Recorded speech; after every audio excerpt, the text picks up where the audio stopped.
අපි දැන් internationally රෙකග්නයිස්ඩ් brand එකක්. මට ඇක්සිඩන්ට් එකක් වුණා. මගේ රිස්ට් එක C shape එකක් විදියට කැඩලා තිබ්බා. කෝට් එකක් දැම්මා කියලා සහ වීඩියෝ එකක් දැම්මා කියලා මෝල්ඩීව්ස් වල ගත්තොත්, කතාර වල ගත්තොත්, ඉන්දියාවෙත් අපි එක්ස්පෑන්ඩ් කරන්න ප්ලෑන් කරගෙන ඉන්නේ. මේක තමයි අපේ කිචන් ස්පේස් එක. ස්වේල් ඉන්නවා and Sam is here. එදාට ක්‍රේප් රන ෆුඩ් ට්‍රක් එක ඕපන් වෙන්නේ නැහැ. මම වීඩියෝ එකක් ගන්න වෙලාවේ හැමදාම එක්ක ස්වේල් කෝෆ් කරනවා. අපි ඒ ස්ටෑන්ඩඩ් එකම වෙනස් කරා. ඒ කල්චර් එක අපි ගෙනාවා. මෙච්චරක් දේවල් නිකන් වෙන්නේ නැහැ. අපේ ක්‍රේප් රන අවුට්ලට් එක දැන් පාස් කරා කොල්පිටිය එකේ. මට ඔප්ෂන් එකක් තිබ්බේ නැහැ. රිස්ට් එක අනිත් පැත්තට තමයි සෙට් කරලා තිබ්බේ. බිස්නස් එකක් තියෙනවා නම් ඉක්මනට මූව් වෙන්න. behind the scenes කස්ටමර්ස් ලාට පේන්නේ නැතුව තියෙන දේවල් කියන්නේ ගොඩාක් තියෙනවා. මාර ලොකු ප්‍රොජෙක්ට් එකක් අපි වැඩ කරනවා මේ දවස්වල. බිස්නස් එකක් කොහමද සකස් කරන්නේ, කොහමද ෆීල්ඩ් එක හදන්නේ, අපේ ලොකේෂන්ස් කොයිද ඉන්නේ ග්ලෝබලි ඒකත් පෙන්වන්න. කට් ස්වෙල් සීට් බෙල්ට් එක දාගන්න. දැන් 11 මාර අවුට්ලට් 7ක් තියෙනවා ක්‍රේප් රන ඕපන් කරන්න. තව මාස දෙකමාරකින් නෝම්බිත් එනවා, සිංහල ටැමිල් අවුරුද්දත් එනවා. සෝ අපිට මේ අවුරුද්දේ ටාගට් එකක් තියෙනවා ක්‍රේප් රන අවුට්ලට්ස් 20ක් ඕපන් කරන්න. වැඩියෙන්ම ඕපන් කරන්නේ ෆ්‍රැන්චයිසී ඉන්වෙස්ටඩ්, ෆ්‍රැන්චයිසර් ඔපරේටඩ්. ඒ කියන්නේ ෆිකෝ මොඩල් එක. දැනට තියෙන ප්‍රොජෙක්ට්ස් ගත්තනම් February 14th කිරිබත් ගොඩ ලොකේෂන් එක ඕපන් වෙනවා. ඒකත් ෆ්‍රැන්චයිස් එකක්. සෝ ගොඩක් වැඩ කටයුතු වෙනවා මේ අවුට්ලට් ඕපනින් එකේ. අර ෆීලිං එකක් තියෙනවා. මට මතකයි මේ ෆුඩ් ට්‍රක් එක ඕපන් කරන්න දවස් කියමුකෝ සති දෙකක් තියෙනවා. පොඩි මෙමරි එකක් තියෙනවා තාමත් මට. අපේ බැටර් මික්ස් එකේ කම්පොසිෂන් එක තාම අපි ෆිගර් අවුට් කරලා තිබ්බේ නැහැ. ඒ එදා 2018 මම හිතන්නේ හරියට ඩිසෙම්බර් ෆයිනල් වීක් because 2019 ජැන් තමයි අපි ඕපන් කරේ. සෝ අර ෆයිනල් වීක් එක තියෙන වෙලාවේ මට ඇක්සිඩන්ට් එකක් වුණා. ඒ වෙලාවේ මට මොකුත් කියන්න බැරිව හිටිය කට්ටියට because මම තමයි ක්‍රේප් එක දාන්නේ and මගේ ඇක්සිඩන්ට් එක වුණේ මම බයික් එකේ යන වෙලාවේ 3 wheel drive කරන කෙනෙක් ඇවිල්ලා මට head to head collision එකක් වුණා. පස්සේ මම කළුබෝවිල හොස්පිටල් එකට අරන් ගියා. එතනදී මගේ රිස්ට් එක, ඒ කියන්නේ මේකට කියන්නේ distal radius injury එකක්. මගේ රිස්ට් එක C shape එකක් විදියට කැඩලා තිබ්බා. සෝ මේ හැං වෙලා තිබ්බේ වෙලාවේ මට බය හිතුණා. මොකුත් ඔළුවේ දිව්වේ නැහැ. එක දෙයයි දිව්වේ ට්‍රක් ඕපනින් එකේදී මොනවද වෙන්නේ කියලා. සේම හිත ඉන්න වෙලාවේ මගේ ටීම් එක තමයි මට ධෛර්යය දුන්නේ. අපි කරනවා කොහොම හරි කියලා. පස්සේ කවල්බෝවිල හොස්පිටල් එකේ යන වෙලාවේ ෆයිනල් ඩේ මට එක්ස්රේ එකක් ගන්න කිව්වා. පස්සේ ඒ වෙලාවේ බලනකොට රිස්ට් එක අනිත් පැත්තට තමයි සෙට් කරලා තිබ්බේ. පස්සේ මට ඔප්ෂන් එකක් තිබ්බේ නැහැ. ආයෙත් ගිහලා සර්ජරි එකක් කරන්න නැත්නම් මේ ක්‍රේප් රන ෆුඩ් ට්‍රක් ඕපන් කරලා ඒ ගැන පස්සේ හිතමුද කියලා සිටුේෂන් එකක් තිබ්බා. අපි හිටියා ඕපනින් එක කරා. රිස්ට් එක තාම සෙට් වෙලා තිබ්බේ නැහැ. අනිත් පැත්ත තිබ්බේ. ඒ වෙලාවේ මට හිතුණ එක දෙයක්, මම එතනට වැඩේ දුන්නේ නැත්නම් එක්ස්කියුසස් දීලා හිටියනම් එදාට ක්‍රේප් රන ෆුඩ් ට්‍රක් එක ඕපන් වෙන්නේ නැහැ. because මම තමයි ට්‍රේන් වෙලා හිටියේ අර T shape ක්‍රෙප් ස්ප්‍රෙඩර් එකෙන් දාන ලේසි දෙයක් නෙමෙයි. අර තෝස එක කොහොමද හරවන්නේ ඒ විදිය එක හරවන්න ඕනේ. ඒකත් ෆුඩ් ට්‍රක් එක ඇතුලේ පොඩි ගැප් එකක් තමයි තිබ්බේ. උෂ්ණත්වයක් තිබ්බා. ඒ වගේ එච්චර අමාරුයි. ඒ වගේ පොඩි මෙමරි එකක් මම දැන් මේ ඩ්‍රයිව් කරලා යන වෙලාවේ මම සුවෙල්ට කිව්වා ඇයි අපි ඒ වගේ පොඩි moments, impactful moments, resilience එක ගැන කතා කරොත් ඒ වගේ impactful moments තමයි අපේ life එකම change කරේ. අපේ ක්‍රේප් රන අවුට්ලට් එක දැන් පාස් කරා කොල්පිටිය එකේ. ඒ වගේ ගොඩක් memories තියෙනවා. මේ වගේ වීඩියෝස් බලන්න ඕනේ නම් මගේ socials ටික follow කරන්න. මම ඉස්සරහට ගොඩක් වීඩියෝස් දානවා. සමහර දවස් තියෙනවා අපේ content එක දාන්න ගොඩක් අමාරුයි because branches 24ක් operate වෙනවා overall ශ්‍රී ලංකාවේ සහ international market එකේ සහ අනිත් operations වලත් මම engage වෙලා ඉන්නවා. so ඒ වෙලාවේදී content හදන්නද වැඩ කරනවාද ඒ දෙක අතරතුරදී තමයි අපි සිලෙක්ට් කරන්නේ වැඩ කරන්න කියලා. content හද ඉන්න වෙලාව නෑ. but මම හිතන්නේ මේ අවුරුද්දේ මම decision එකක් අරන් තියෙනවා. ගොඩක් content දානවා.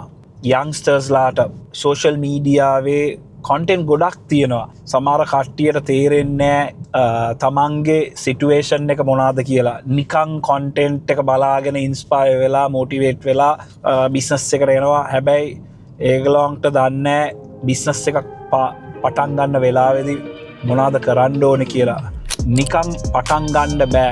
එක්කෙනෙක් කෝට් එකක් දැම්ම කියලා සහ වීඩියෝ එකක් දැම්ම කියලා ඔය කට්ටිය ඒ වගේ හිතලා බිස්නස් එකට ආවොත් ප්‍රිපෙයාර් වෙන්නේ නැතුව ඒක ලොකු ප්‍රශ්නයක්. ඔයගලන්ට නිකන් බිස්නස් එක පුච්චලා තමයි ඉන්න වෙන්නේ. සෝ ගොඩක් දේවල් තියෙනවා ඒ අතරතුරේදී තමන්ගේ සෙල්ෆ් එක කොහොමද හදන්නේ, කොහොමද ප්‍රිපෙයාර් වෙන්නේ, අර කැපිටල් එක කොහොමද ඇකියුමුලේට් කරගන්නේ, පොඩි ගාණක් හරි සේවිංස් එකක් තියෙන්න ඕනේ වැටෙන වෙලාවේ තමන්ට අර සේවිංස් එකෙන් තව බිස්නස් එක ගොඩ දාගන්න පුළුවන් මාස 2ක් හෝ 3ක්. ඒ වගේ ගොඩක් දේවල් තියෙනවා මේ වීඩියෝ වල ඉස්සරහට මම දානවා. අර ප්‍රැක්ටිකල් සයිඩ් එක බිස්නස් එකක් කොහොමද සකස් කරන්නේ, කොහොමද ෆීල්ඩ් එක හදන්නේ. නිකන් සෝෂල් මීඩියා එක බලලා අනිත් කට්ටියගේ සිටුවේෂන් එක වෙනස්. ඒගොල්ලන්ට කැපිටල් ඇඩ්වාන්ටේජ් එක වෙන්න පුළුවන්, ෆැසිලිටිස් වෙන්න පුළුවන්, රිසෝසස් තියෙන්න පුළුවන්. ඒගොල්ලන්ගෙන් ඇඩ්වයිස් එක ගන්න වෙලාවේ තමන් අහගන්න දෙයක්, තමන්ටම අහගන්න දෙයක් මනස ඇතුලේ අපේ සිටුවේෂන් එක මොනවාද කියන එක්කෙනාගේ සිටුවේෂන් එක මොනවාද. එයා කතා කරන්නේ 7 years පාස් කරලා ඕ 10-15 years පාස් කරලා දැන් ඒ කතාව කතා කරන්නේ ගොඩක් ඇඩ්වාන්ටේජ් එක එක්ක. සෝ තමන්ට තේරුම් ගන්න ඕනේ එක දෙයක්, සෙල්ෆ් ඇසෙස්මන්ට් එක කරන්න ඕනේ. ඔයාගේ කරන්ට් සිටුවේෂන් එක මොනවාද? තමන්ට ෆන්ඩ්ස් නැද්ද? ඒ කියන්නේ ෆන්ඩ්ස් නැත්තම් කොහොමද ෆයින්ස් හොයන්නේ? ටැක්ස් වල පිටිපස්සෙන් දුවලා නිකන් entrepreneur CEO දාලා මේ බිස්නසස් ටික ගොඩ දා ගන්න බෑ. හරියට වැඩ කරන්න ඕනේ, සිටුවේෂන් එක රීඩ් කරන්න ඕනේ. සෝ ඒ වගේ ගොඩාක් දේවල් තියෙනවා ලයිෆ් එකේ ස්ටඩි කරන්න. ඒක නිකන් එන්නේ එක්ස්ප්ලෝර් කරොත් තමයි වෙන්නේ. සෝ යම් දෙයක් පටන් ගන්න කලින් තමන්ගේ සිටුවේෂන් එක තමන් තේරුම් ගන්න ඕනේ. නම්බර් 1. පස්සේ අනිත් වැඩවල් එක්ක කටයුතු පටන් ගන්න පුළුවන්. සමත් එතන පාක් කරලා දන්නේ මොනවද කරන්නේ. සුවල් මොනවද වල සනීප නැද්ද? මම වීඩියෝ එකක් ගන්න වෙලාවේ හැමදාම එක්ක සුවල් කෝෆ් කරනවා, එක්ක මොන හරි මෙසප් එකක් කරයි වීඩියෝ එක හදන්න ගත්ති. මේක තමයි perfect typical situation. Useless stopping here because the lights are switched off here. Maybe we can just drive and go in front and have some tea. අපි normally මේ වෙලාවේ දැන් වැඩ ඉවර කරලා කියමුකෝ අපේ වැඩ ඉවර වෙන්නේ නැහැ දැන් 11 මාර ගෙදරට ගිහලා ඩිනර් එකක් ගත්ත ගමන් එළියට ආව. අපේ අලුත් ලොකේෂන්ස් වගේක් තියෙනවා. අපි මරයින් ඩ්‍රයිව් එකේ රෙන්ට් එකට acquire කරපු property එකක්. එතනට ලොකු project එකක් යනවා බෝරපල්ලියේ අනිත් පැත්ත. මේ මරයින් ඩ්‍රයිව් එකේ hottest location එකක් අපි rent කරලා තියෙන්නේ. මාර ලොකු project එකක් අපි වැඩ කරනවා මේ දවස්වල. මට ඒක ගැන ගොඩක් දේවල් කියන්න බෑ. හැබැයි බලාගෙන ඉන්න මම පොඩි behind the scenes vlog එකක් කරනවා. මම කොහමද business එකක් ගොඩ දාගන්න කියලා. සෝ අපි අලුතෙන්ම දෙයක් පටන් ගන්න ඉන්නේ. ඒක ගැන මම අනිත් vlogs වල ඉස්සරහට දානවා. ඒක දැන් අමතක කරමුකෝ.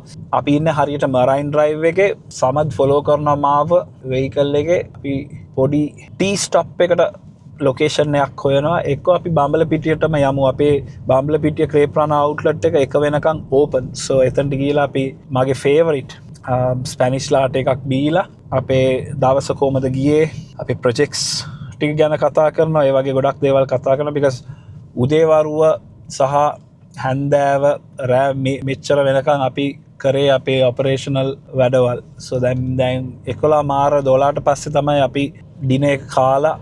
සෝ මේ වෙලාවට තමයි අපි ඩිස්කස් කරන්නේ අපේ අනිත් ප්‍රොජෙක්ට්ස් ටික ගැන. මොනවාද ප්‍රෝග්‍රස් එක.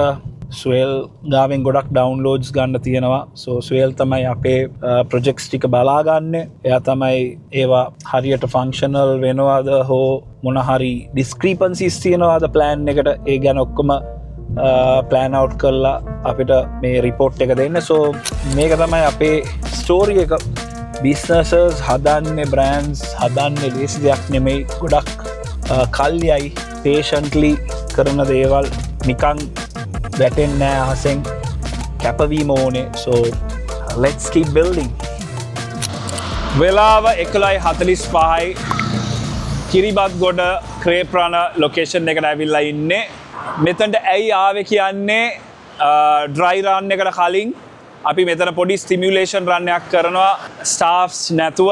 අපිම මෙතන ඇවිල්ලා සමහර දවස් අපි මේවා ඔඩිට් එකක් විදිහට කරන්නේ හැම වෙලේම අවුට්ලට් ඕපනින් එකට කලින් අපි මේක කරන්නේ නැහැ because මේක ස්කේලබල් මූව් එකක් නෙමෙයි. හැබැයි සමහර දවස් අපි අප්ග්‍රේඩ් එකක් කරා නම් සිස්ටම් එකට අපි මේ වගේ ස්ටිමියුලේෂන් රන් එකක් කරනවා නිකන් ස්ටාෆ්ස්ලා නැතුව අපිම මෙතනට ඇවිල්ලා ෆ්ලෝ එක වර්ක් ෆ්ලෝ එක ප්ලෑන් කරගන්නවා. ඉතින් ඒ ප්ලෑන් කරගන්නවා කියන්නේ අප්ග්‍රේඩඩ් වර්ක් ෆ්ලෝ එක කොහොමද ස්මූත් එකට වැඩ වෙනවද, අලුත් අප්ග්‍රේඩ් එක නිසා මොන හරි පසුබෑමක් තියනවද කියලා මෙතනට අපි වෙරිෆයි කරගන්නවා. සෝ අපි යමු ඇතුළට මොනවද වෙන්නේ කියලා බලන්න.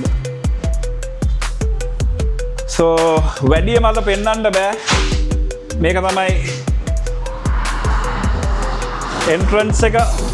මේක අපි කතා කරපු විදියම අලුතෙන්ම අප්ග්‍රේඩ් එකක් ගෙනාවා ලුක් එකට. අපේ පරණ ට්‍රක් එක අපි හිතුවා අපේ ෆොටෝස් ටික අයින් කරලා අපේ ට්‍රක් ෆොටෝ එක දාලා අපේ මැස්කොට් එකට ප්‍රොමිනන්ස් එක දීලා and අපේ ලොකේෂන්ස් කොයිද ඉන්නේ ග්ලෝබලි ඒකත් පෙන්වන්න. සෝ මෙතන පොඩි බැක්ලිට් එකකුත් ලස්සනට දාලා තියෙන්නේ. and මේක තමයි අපේ kitchen space එක. ස්වේල් ඉන්නවා and Sam is here. They're just checking out the stimulation run. order එකක් ආවොත් කොහමද hiccups නැතුව මෙතනට work flow එක කොහමද තියෙන්නේ කියලා ඒගොල්ලෝ බලනවා. ප්‍රශ්නයක් තියෙනවා නම් ඒක ඒ වෙලේම SOPs වලට කමෙන්ට් එකක් දානවා. අලුත්ම අප්ඩේට් කරපු SOPs ටික enhance කරන්න කියලා ඒ වෙලේම අප්ඩේට් එකක් දානවා. So behind the scenes customers ලාට පේන්නේ නැතුව තියෙන දේවල් කියන්නේ ගොඩාක් තියෙනවා. මේක නිකන් ක්‍රේප් එකක් හදලා කස්ටමර් කෙනෙක්ට දෙන්න එක විතරක් නෙමෙයි.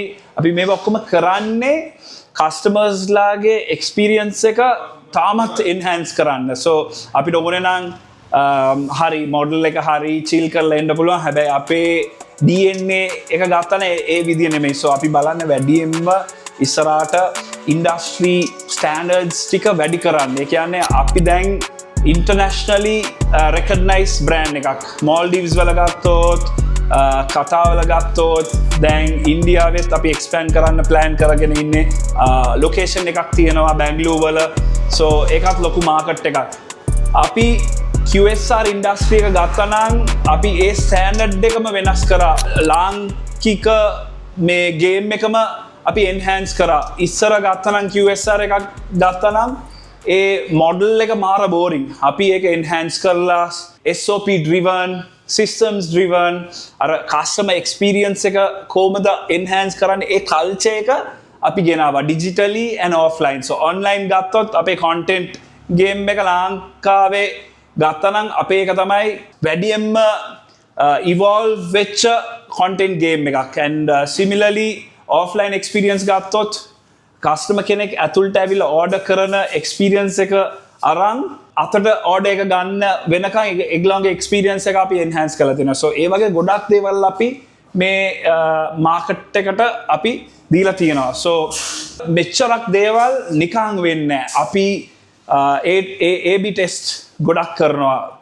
එකක් කොහමද අපි රියලයිස් කරන්නේ එකක් වැඩ කරනවද එකක් වැඩ කරන්නේ නැද්ද ඒක අපි try කරන්නේ නැතුව ඒක පේන්නේ නැහැ. so planning එක විතරක් මදි. අපි බලන්නේ ඒ plan එක කොහමද ඉක්මනට execute කරලා බලන්නේ කොහමද මේකේ output එක. සමහර දවස් තියෙනවා කට්ටියක් ගොඩක් plan කර ඉන්නවා හැබැයි execute කරන්නේ නැතුව ඒගොල්ලන් ඒ planning එකේම loss වෙනවා. so ඒ වගේ කරන්නේ නැතුව Tamanට business එකක් තියෙනවා නම් ඉක්මනට move වෙන්න because දවසින් දවස market එක enhance වෙන market එක මාර දියුණු වෙන very dynamic. so අද හිතන එක නෙමේ හෙට. සෝ තමන් බිස්නස් එකක් කරනවා නම් හිත ඉන්න එපා. එකක් ප්ලෑන් එකක් ගහන්න පස්සේ අර ප්ලෑන් ටු එක්සිකියුෂන් ගැප් එක අඩු කරගන්න. ඒක අඩු කරගත්තොත් තමයි ඉක්මනට ෆේල් වෙලා ලර්න් කරන්නේ. නැත්තම් ඔයා තාම ස්ටේජ් 1 එකේ තමයි ඉන්නේ. සෝ අපිත් ඒ වගේ ගොඩක් සිටුේෂන්ස් වල අපි මේ සිම්පල් ප්‍රින්සිපල් එක ෆොලෝ කරනවා. අදට එච්චරයි. මගේ YouTube channel එක ෆොලෝ කරන්න ගොඩක් දේවල් මම කතා කරනවා ඉස්සරහට. මයින්ඩ්සෙට් එක කොහොමද වෙන්න ඕනේ, ෆයිනෑන්ස් එක පැත්ත කොහොමද ටීම්ස් හදන්නේ, නිකන් බිස්නස් එකක් හැදෙන්නේ ඒකට ප්ලැට්ෆෝම් එකක් හරි සීසනින් එකක් වෙන්න ඕනේ. පර්සනල් ඩෙවලප්මන්ට් ඒ පැත්තේ ගොඩක් තියෙනවා හදන්න. ඔන්ට්‍රප්‍රනර් කෙනෙක් වෙන්න ඕනේ නම් ඒ සුදුසුකම් තියෙන්න ඕනේ. නිකන් වෙන්න බෑ. රැඳිලා ඉන්න ඕනේ නම් මේ ජර්නි එකේ එක්ස්ප්ලෝර් කරන්න ඕනේ ගොඩක් දේවල්. and exploration එකේ තමයි තමන්ගේ abilities සහ capabilities ටික කොච්චරක් තියෙනවාද කියලා තේරුම් ගන්න and plus කොහමද ඒක දියුණු කරන්නේ. so ඒ ජර්නි එක නිකන් එන්නේ තමන්ගේ self එක හරියට හදා ගන්න ඕනේ. so ඒ වගේ ගොඩක් insights tips එක්ක මම ආයෙත් එනවා YouTube එකේ. හැම දෙනාම කියන වගේ මගේ channel එක subscribe කරන්න. so see you soon and till then adios. Fame, like a gun. I get hundreds just to fame.